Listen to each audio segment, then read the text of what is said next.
We have a special interview, a special guest interview with a supportive parent of Eagle Nation. And welcome back to the official Emmaus Athletic Podcast. In the Nest, I'm your co-host Shane Douglas, here as always with Matthew Tomlinson, my main man Matty Ice. How you doing today, buddy? Good, Shane. How you doing? Feeling a little pumpkin spice over there? Sure. Back for this fourth episode of the season. You really didn't like the pumpkin spice stuff. You weren't a big fan of it at all. Just give me black coffee. Black coffee. Well, It's getting cool outside. This week actually isn't that cool. It's getting a little hot, but it doesn't feel like a summer heat. Mm-hmm. It's like a fall heat, even though it's in the 80s. So I don't know. We're not weathermen, but I'm so looking forward to fall weather. Me too. It's football weather, but also soccer and volleyball and cross country weather. So I love it. Can't wait for those seasons. Or I guess we're in the middle of the season, beginning of the season. And it's looking really good, Matt. It is, Shane. It's looking really good. But how is your life? My life is Let the great. people know. Praise the Lord. I hear so many people ask everything. me of how's Matthew doing. They're worried for you, man. Why? I'm doing great. Okay, see, you don't tell them how I'm doing great you're great. doing. I don't know who's asking these questions. That's nobody. That's wild. But, nobody actually is. Okay, so you just made that up. But it's good to know that you're doing great. Either way, today, Thanks, Shane. For today's episode, everyone, we're gonna recap the last week matchups for the Emmaus athletic team. Soccer, Go Eagles. Soccer had a couple games, volleyball as well, and cross country had a meet. And then we're going to also show you the upcoming games. But before we do that, we have hold. Yes. We have what? We have a special. What? I don't know what that was. What was that? Hold. We have a special interview, a special guest interview with a very supportive parent of Eagle Nation. Yep. We won't say who it is. We'll surprise you. Okay, but they were a parent of a student who was here for academics, who just graduated this past and a May. student who not just for academics, but not just who's for on athletics, one of our sports teams now, but academics and athletics. Yep. So they've seen both sides of what it's like being a parent of. So it's gonna be a fun interview. You had the opportunity to sit down with them, and we'll get more into that after we recap. But after the recap, everybody, ladies and gentlemen, our Emmaus Eagles, the women's volleyball team is 3-2 now. 3-2, and then the men's soccer team is 2-1. Yeah, and the cross country team is hot as ever. Yep. They just had a meet this last weekend. Bria Tuttle PR'd, so shout out to Bria. Way to do it. Besides that, we've only had 2 meets. The guys have not been able to qualify yet because neither of them count because they're not far enough races. Long only 5K, 6K. They need to run an 8K. So we're looking forward to the next couple weeks when they have a couple weeks off. We're just going to get straight into it. They have a couple weeks off. They do. Both teams do, but the men will race in... on the 20th, they'll finally have a race that counts and that matters. I mean, the other two did matter because they were working on time trials and working on just preparing for the meet that's going to count, but this meet will count. Yeah, so looking forward to that. That's a couple weeks away. It is, yeah. So we have so much time to kind of chill, but we've got to show cross country some love because the excitement is there. Yep. I know they're kind of like have a little sabbatical right now, just really chilling, especially the women's team. And preparing. They've already grinded. They've already really put in the effort because they've qualified for nationals as a team. Yes, sir. So really looking forward to seeing them at nationals. Where is nationals this year? I know that was just. Nationals is in Indiana, hosted by Grace College. Okay, that's right. So that's going to be which is, I think, the second year that they've gone there. Sweet. That'll be a fun race for them. And hopefully a familiar course. Yep. But we'll find out more as we get closer to nationals. And after the 20th, we'll be talking about how the men's team qualified for nationals. Honestly, this isn't a big what did I do last year? Prediction, hot take, or whatever. They will qualify in the first race. Yes. Yeah, they will. 100%. Yes. No, don't. We're not trying to put pressure on you guys. All right, but the men's cross country team is good this year. Yes, we are really good. They're very good, and I'm proud to see what they've been able to accomplish already and the effort they have put into these races that don't even matter. They don't count. Which is hard, like trial runs, but without, like just running though, like because obviously, like when you run in a meet, you run to qualify and to finish, but like obviously, the guys have not been able to qualify because the meets haven't in theory, counted because of the length of the course. But still, like you said, and like I said at the beginning, like time trials preparing for when it does count with their pace and with, maybe tactics on passing people or staying behind someone until the last second and then passing them. But yeah. I'm really looking forward to regionals. It was really fun going out there a couple weeks ago. Because it's going to be here. Yes. Which is so exciting. That is, I guess I didn't make that. I didn't say that, but in my mind, I knew that. But that's also exciting. We've said in the past. Either way, on the first meet of the season, we raced on our home court. It was great. Had a lot of support. Shout out to the fans, families, a lot of the alum. student body showed up, which was awesome. Awesome. And the thing is, we are racing against teams, a lot of great cross country programs with higher level teams. D2, D3 schools, NAIA, mostly NAIA and D3. But even the club at Iowa Hawkeyes, Run Club, right? Running club, cross country club was there. So they had some tough competition. They did. And they performed really well. Like I said, 2 episodes back or last episode, like no one finished last on our team. No. Which is also pretty impressive. They weren't even, I wouldn't even say they're competition. I wouldn't even say they're like exactly middle of the pack, top of the middle. Yeah. Bottom of the first. And it's impressive. So knowing that they're going to be able to have a similar course for regionals against teams that are or racers at our level. Unless Coach Girardi tries to find a new course, which I know there's discussion about that, but right. We'll see. That'd be sweet. I know some of the possibilities of maybe could be exciting anywhere else here. I'm hearing a couple of those courses. I don't know if I'm allowed to say, but that would be really cool. No, it's not going to be running around campus. That wouldn't be that times. Just circles. They'll all be married by the end of it. Right. That's weird. Because only 3 times, but anyway, yeah. So that's a good one. Either way, though, cross country team, great team. Yeah. Very family orientated, and this is what I love about our sports. And we were very, mushy gushy last year when it came to talking about our sports teams and how they all are a family. But to see the cross country team and how much they fellowship with one another. And when I say fellowship, I'm not just talking about playing video games or board games or having a good time. Like this is Christ-centered activities. And either if that's a meal or if that's just conversations, they're so kind of dialed in on that, which is really cool. They're just so close, very close. But in the big picture, this sports here at Emmaus, if someone talks to me, and I had a conversation, hopefully maybe someone who might transfer here, but they're really looking for a coaches and a team community where they are supportive of one another. They hold each other accountable. Yeah. But they support one another through good and through the bad, and don't just tear down and rip down each other. Like they're looking this person's for experiencing, and other people. Plenty of players on our team have experienced that in high school or at different programs, and so it's just very refreshing. Like you're saying, like especially like even my time here, like you build each other up. You're each other's friend, your supporter. You're the biggest fan. Like it's great. They're looking because it's not all about your sport. It's you want to be competitive in your sport. You just keep interrupting me. But I do. I love interrupting you. But it's all about Christ.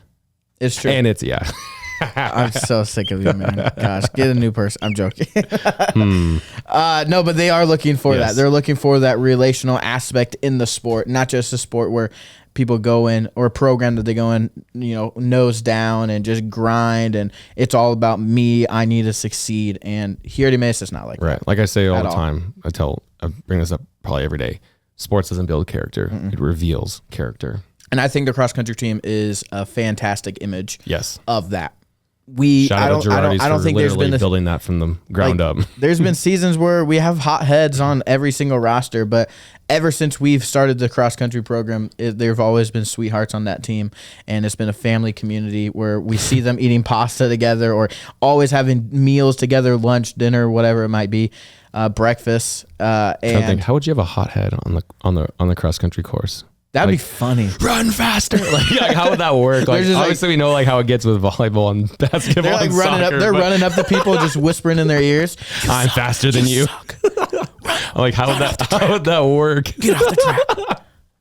That'd be funny though. Hopefully, Caleb doesn't do that. No, I'm just kidding. But Caleb Ness. would never do that. No, he's Forrest Frank. If you listen to his interview last year, how he talked about like he praised the entire time. Yeah. And so which is really cool. I thought you were talking about his new song. The Forrest Frank's new song is good though. With Jake or whatever.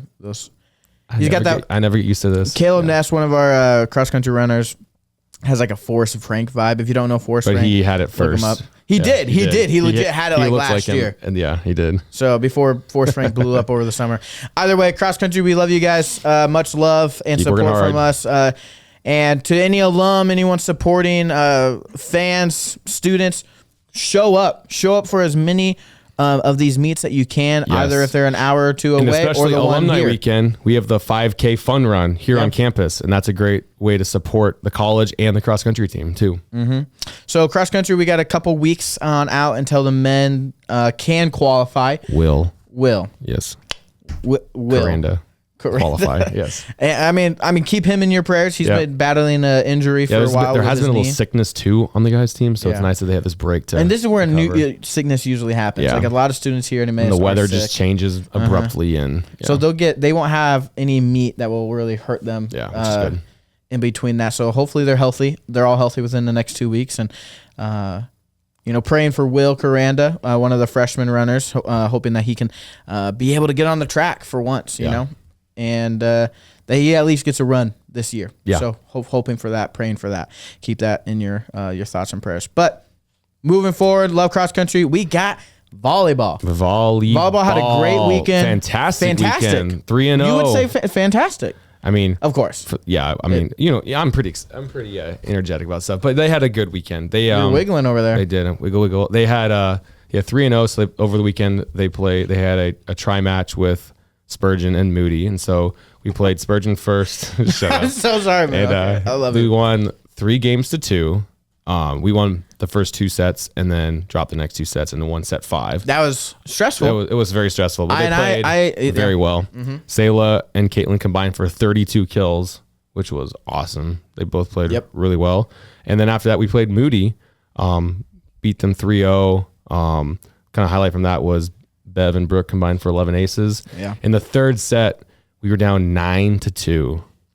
And then Bev started serving, and she served 13 times in a row, and we went up 15-9. Actually, that was pretty cool. See, what everyone thought happened was Bev serving, but what happened is that I showed up. Oh, yeah. That's when you finally showed up. Yeah. Well, no, I was there. Oh, you weren't playing pickleball. But then I forget, but I walked in, and I thought it was 9-2. And I was there when they were warming up. I think I was. So thank you, Shane. I walked in and it was 9-2, and then we started like winning. So. And then Tuesday night they played Division III opponent Mount Mary, and won 3-0. Yep. So they had a good weekend. Almost swept everybody. Almost swept everyone. Should have swept everyone. Should have. Which is really good because going into this weekend, it's gonna be a fun, tough weekend. Fun, tough weekend. Fun. Yes. Rough and tough. Especially against rematch against Spurgeon at Spurgeon. Okay. So after we beat them 3-2 here on the road, we'll be on the road to go play them again. And save it for the end of the podcast. Thank you. So a lot great of good weekend and home games. Yes, our first home games of the season. The fans showed up.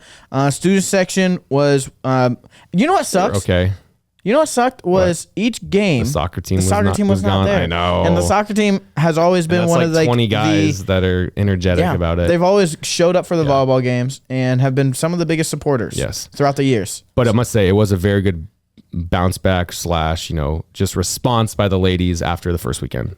So yeah, and it was which by the way, the 2 teams we lost to the first weekend both are ranked. Yeah. So yeah.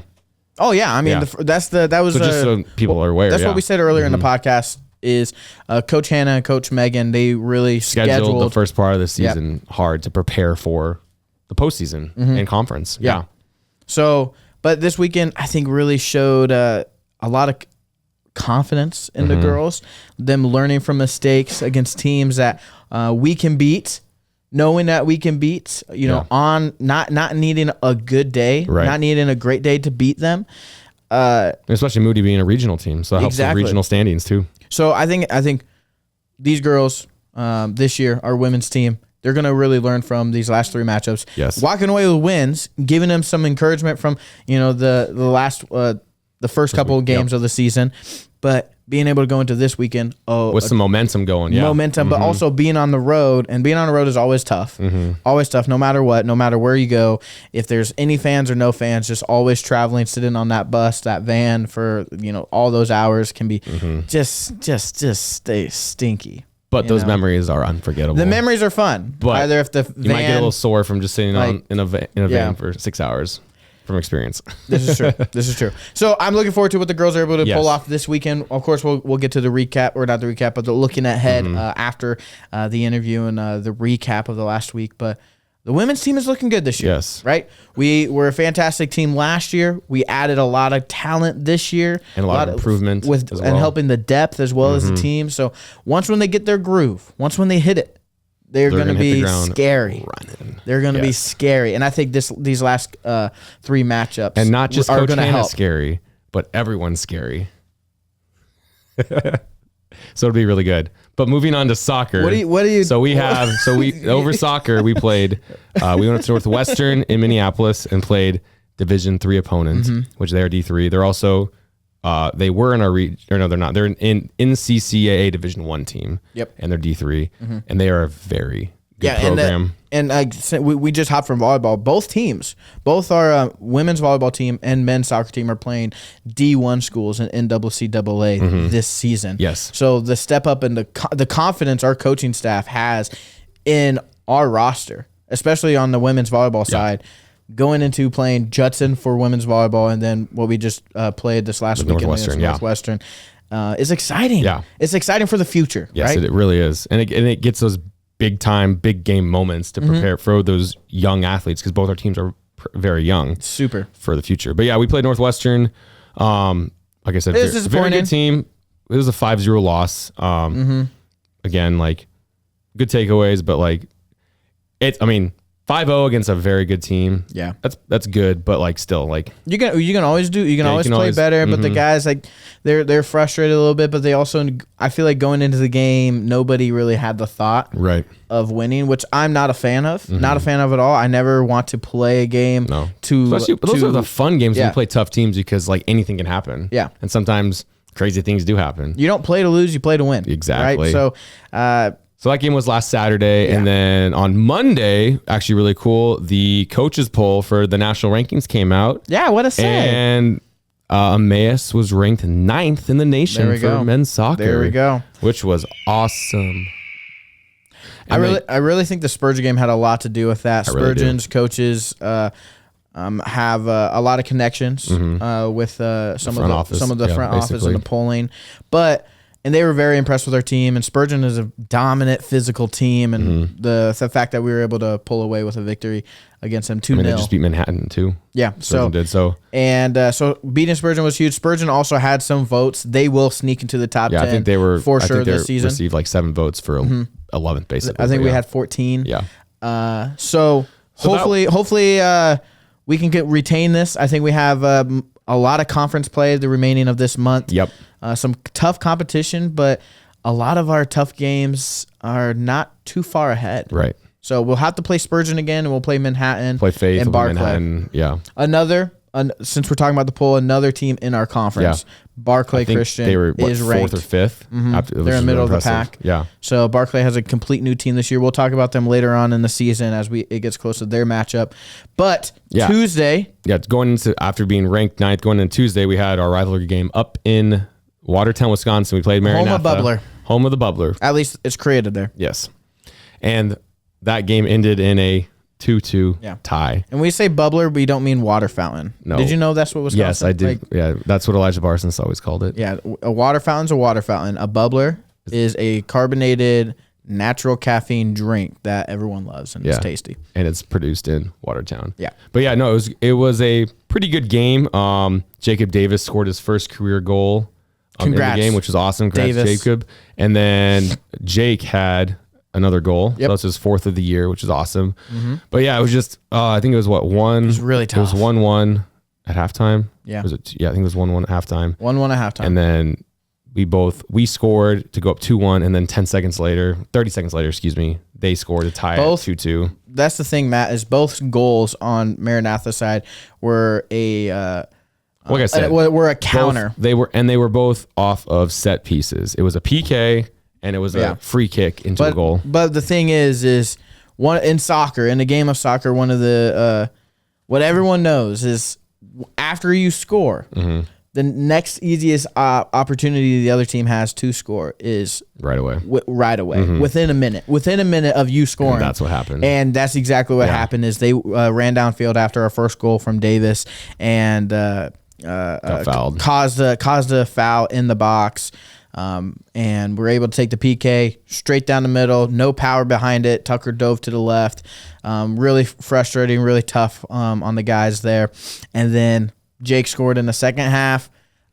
Great goal, great positioning. So really brought a lot of excitement. But then again, goal just ran down, counterattack. And it just, if I don't know what happened with the second goal, it really looked like Tucker didn't have a good look on it. I don't know what his thought process, mindset was there, but it's not the first time. No, I mean, it was a 1-on-3. Like we had 3 defenders in the way, and it just somehow just.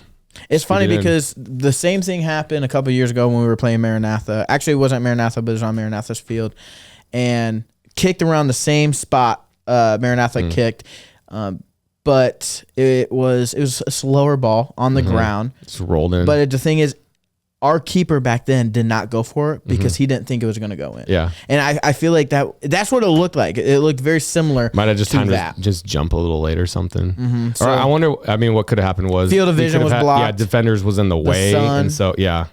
So I don't know. But Tucker, great keeper. He's a fantastic keeper. Yes, you're right.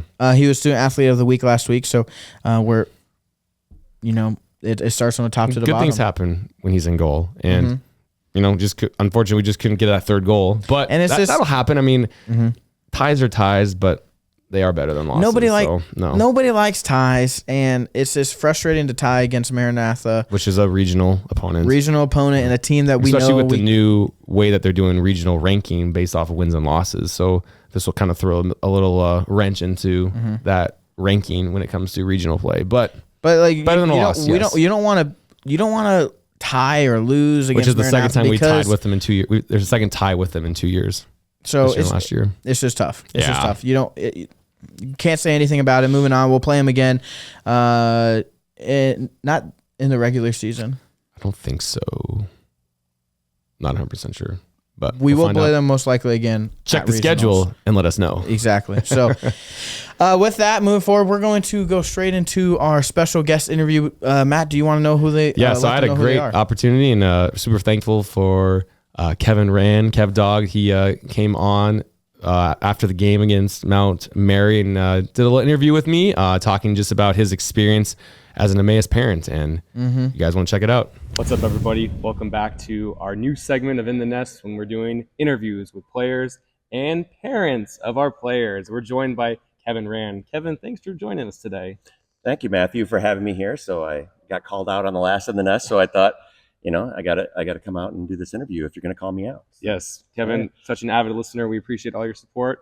But yeah, I just want to start off by talking about, you as a parent, you have a current student and you have a graduate at Emmaus. And just want to talk about your experiences so far as a parent of an Emmaus Eagle athlete and an Emmaus Eagle student body member. All right. Well, if I can back up a second, we didn't even know Emmaus existed at first.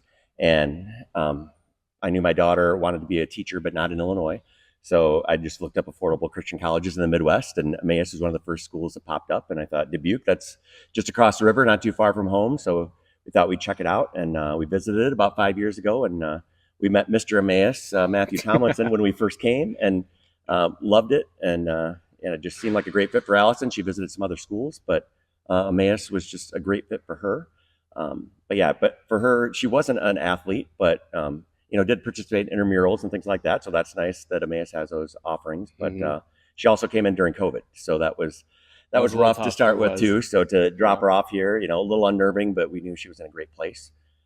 It was just a great opportunity to be kind of a home away from home for other Emmaus students. She met a lot of friends that were outside the Midwest. So we had like Easter with people at our house and things like that. And we're not too far from O'Hare, so we got to drive people that way. But really just as a student, she's in the education program, or was. She's graduated now, but The teachers there are just amazing. And I'm in education. I'm an elementary teacher too. And they just did an awesome job of preparing them. And we had some great conversations at home about what they were doing and just a small class size. I mean, that was just amazing too. So very, very nice for Emmaus. And then Caitlin came along a few years later here and, at first said, this is a great school for Allison, but it's not for me. But I think that, over time, she got to know some of Allison's friends, got to be on campus, got to experience DO. That was a great experience, made some good connections. And I was really interested in the volleyball program. And I can't say enough about Coach Hannah and Coach Reggie and just how they came and visited her for some of her games, and Lauren and Nellie coming to her super sectional game, and just that family aspect that was so awesome.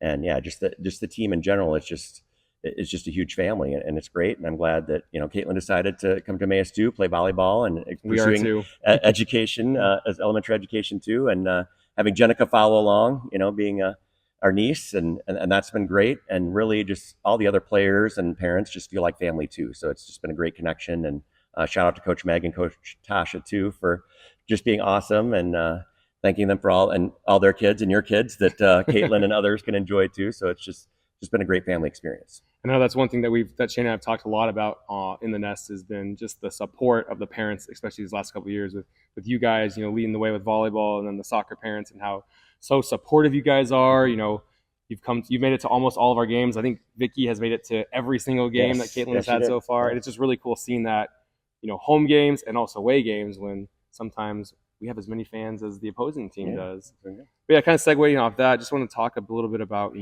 these last 5 years from when Allison, her way all the way through Emmaus, and then Caitlin's last 2 years, just the growth that you've seen in your daughters at their time at Emmaus. All right.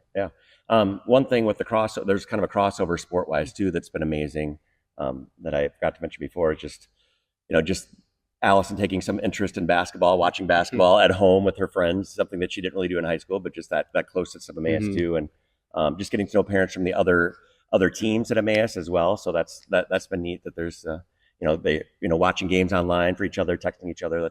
That's been fun. But as far as the growth aspect that you're asking about, Allison, it was just great for her to, Emmaus just has so many opportunities, like at Hope Church, for her to work with the kids program. So she did a lot of that at our church. And so that was just an extension of that. And then just, having those floor chapels is great as well. So it just keeps you grounded. And, chapel's great too, but just having that tight-knit group, with your floor itself, that's been wonderful. So it led Allison to be working at our church now too as a kids leader, and now and she's doing in teaching as well. So she's been busy, but I think Emmaus prepared her well for that. And with Caitlin, just the growth that I've seen in her, that's been amazing. Just to have those Christian leaders, those Christian women leaders that I really like from the coaching staff, as well as just that tight-knit group of the team, and seeing her carry that over the summer and doing some Bible study work with some of her friends and having them come to church with us too. And I just can't ask for more. It's just, it's tough leaving Allison here during COVID, but leaving Caitlin here and just knowing the coaches and the people around here, just looking out for her, we really can't ask for more. It's been a wonderful experience. That's awesome. That's great to hear.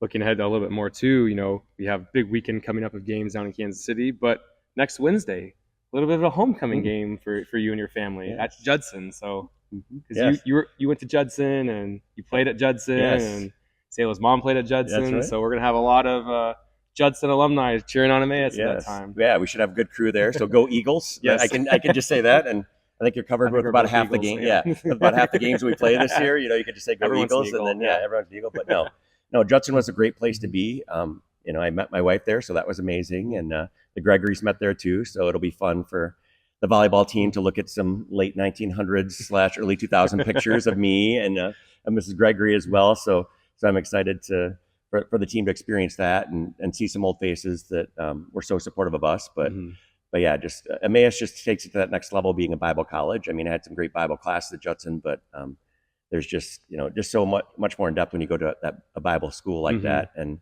I know, it's a few extra classes here and there, but it's definitely worthwhile, because I mean, it really, prepares you for life and what really matters in life. So yeah, it'll be a great, pretty much a home game for us, about a half hour away instead of our 2+ hours that we usually go. But we'll be heading our 7 hours to Kansas City this weekend too. So we'll get that covered. That's what personal days are for teaching for me. And it's totally worth it to see the teams and see other family members and I have some people I know in the Kansas City area that I invited to come, so they'll be coming to join and watch Caitlin and the rest of the girls too. So it's just exciting just to see familiar faces and just watch the volleyball team grow. It's been wonderful. It's been incredible. Especially these last 3 years under Coach Hannah. I've just seen of where they started and how they stuck to the foundation of the program, and how the Lord has just continually blessed these last 3 years and where they are now.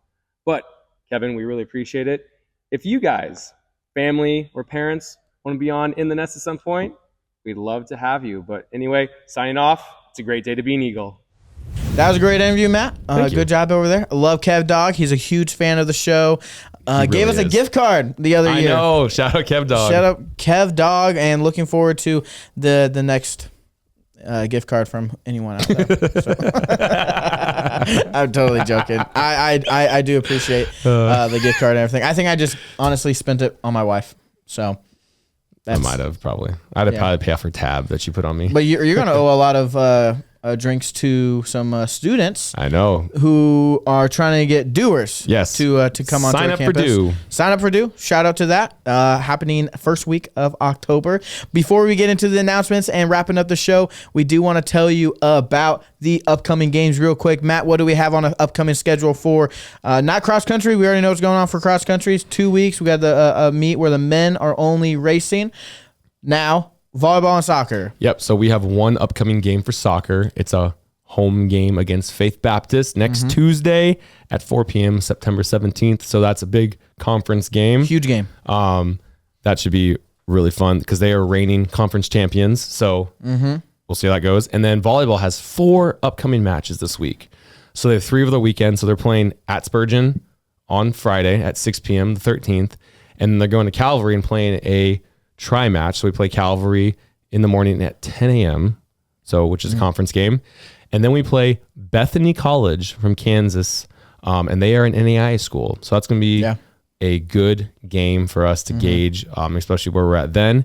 And then following that, we, as Kevin alluded to in the interview, we're at Judson on Wednesday at I think the game's at 6 p.m. on the 18th. Yeah. And they are also NAIA, and they're, like you said earlier, they're Division I NCCAA. Yeah. So haven't played them in a few years. They are